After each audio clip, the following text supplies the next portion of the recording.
Joron vous écoute attentivement, le secrétaire général du syndicat Unité SGP Police FO. Vous vouliez réagir aux propos de Maître Henri Leclerc?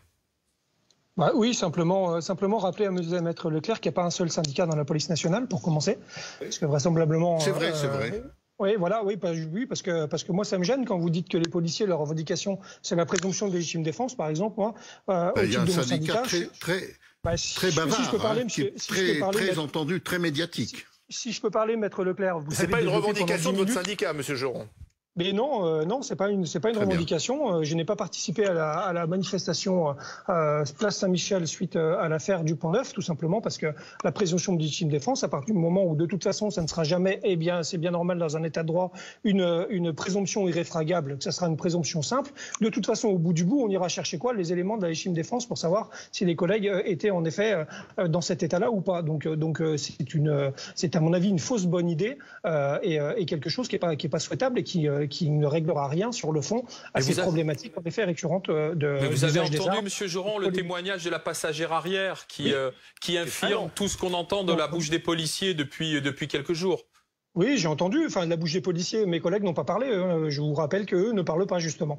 Et que c'est leur avocat qui s'exprime à leur place. Donc, moi, j'ai aucun élément. Je me garderai bien de faire comme tout le monde, à savoir l'expert sur Twitter ou ailleurs concernant des affaires de police qui sont extrêmement graves. Et donc, sans éléments, je ne parlerai pas de cette affaire-là. Je pense qu'il faut parler des principes.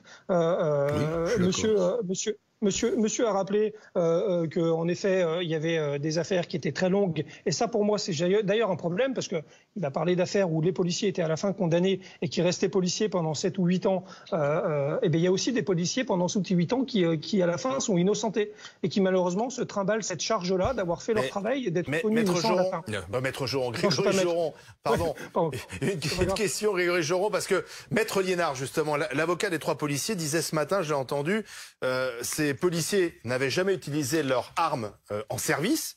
En revanche, ils s'entraînent, mais ils s'entraînent très peu, vous le savez vous-même. Et d'ailleurs, ils déploraient le manque de formation des policiers. Et c'est l'avocat des policiers qui le dit. Vous êtes d'accord avec ça quand même? Il y a un problème de formation?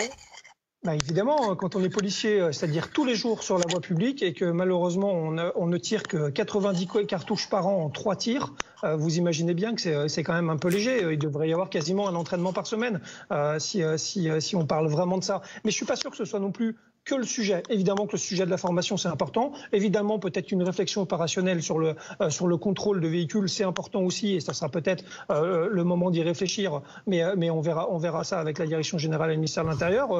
Mais moi, je pense qu'il y a une chose qu'il faut simplement rappeler, c'est que mes collègues, ils tirent pas par plaisir, et ils tirent pas non plus parce que il y a un refus d'obtempérer. Ils tirent essentiellement parce que leur vie est en danger, la leur ou celle d'autrui. Et à ce moment-là, ils engagent l'usage des armes. Et je rappelle qu'à ce moment-là, quand ils le font, c'est pas moi qui le dis, c'est la Cour européenne des droits de l'homme. Ça va donc parler à Maître Leclerc. Quand ils engagent et qu'ils sont, eux, à ce moment-là, persuadés, intimement convaincus qu'ils n'ont que ça à faire pour justement se soustraire à l'atteinte dont ils sont victimes, je rappelle juste qu'eux, ils ont une demi-seconde pour le faire. Nous, on en discute, on est assis, on est bien au chaud, et eux, ils ont une demi-seconde pour prendre la bonne décision. Ou la mauvaise, malheureusement, ça peut arriver des fois. Oui, c'est grave, comme l'a dit Maître Leclerc, mais je rappelle juste un truc, c'est qu'à ce moment-là, et c'est la Cour européenne des droits de l'homme qui le dit, on ne peut pas faire peser les conséquences de cet acte en amont aux policiers et aux représentants de la loi. Ça serait faire peser justement une charge qui, du coup, les mettrait eux en danger, voire même les gens qui sont censés protéger. C'est un arrêt de la Cour européenne des droits de l'homme. Et ce qui veut dire en fait qu'à la fin, là aujourd'hui, là par exemple, c'est pas parce que les conséquences sont malheureusement dramatiques, et ce qui s'est passé c'est malheureusement dramatique, que ça ne rend pas légitime l'action de mes collègues. Alors, réponse de Maître Leclerc. D'abord, je présente mes excuses à ce représentant syndical.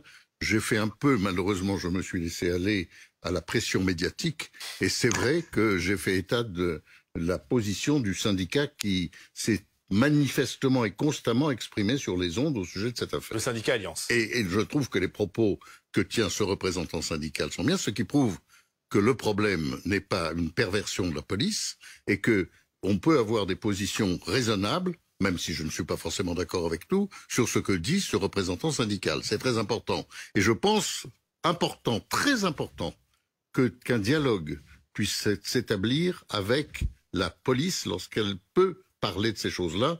Et en tout cas, je sais que la Ligue des droits de l'homme, dont je ne suis que président d'honneur aujourd'hui, est tout à fait disposée à parler quand on peut avoir un dialogue aussi sérieux. Grégory Joron, parce que nous, on vous voyait écouter attentivement, vous représentez le syndicat SGP Police, il faut que vous puissiez de nouveau intervenir dans cette discussion quand même.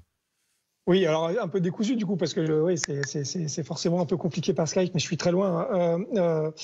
Deux choses. Monsieur Leclerc a critiqué la loi, dont acte, il a bien le droit de le faire, au travers de l'article 435.1 pour à la fin nous dire que finalement c'était les mêmes conditions que la LD. Moi je suis un peu d'accord. Finalement, cet article 435.1 c'est une précision sur l'usage des armes, mais qui revêt exactement les mêmes conditions que la légitime défense, à savoir face à une atteinte injustifiée, il faut une nécessité absolue de pouvoir y répondre et que cette réponse soit proportionnée. Donc en fait ça ne change pas grand-chose au schmilblick entre guillemets.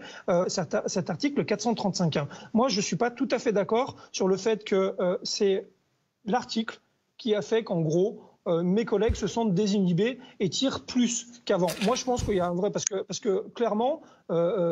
tous les fonctionnaires de police savent le parcours du combattant qui, malheureusement, ils vont devoir affronter lorsqu'ils vont faire usage de leur arme sur la voie publique, même si à la fin, ils sont reconnus en légitime défense. Et donc, on ne peut pas dire que c'est un article de loi qui va les mettre plus à l'aise avec ça. Je pense qu'aucun fonctionnaire ne souhaite user de son arme quand il va prendre son service, premièrement. Et ensuite, je rappelle que simplement, cet article-là, et M. Neumann l'a très bien dit, et merci, il n'est pas né par hasard. Cet article-là, il a quand même cet alignement du Code de sécurité intérieure, il a quand même vu le jour parce qu'on a eu les attentats de Nice, parce qu'on a eu des attentats avec des attaques terroristes, avec une poursuite criminelle et terroriste. Et c'est pour ça qu'on a vu ces articles-là être créés. Merci Grégory Joron. Merci d'avoir été avec nous.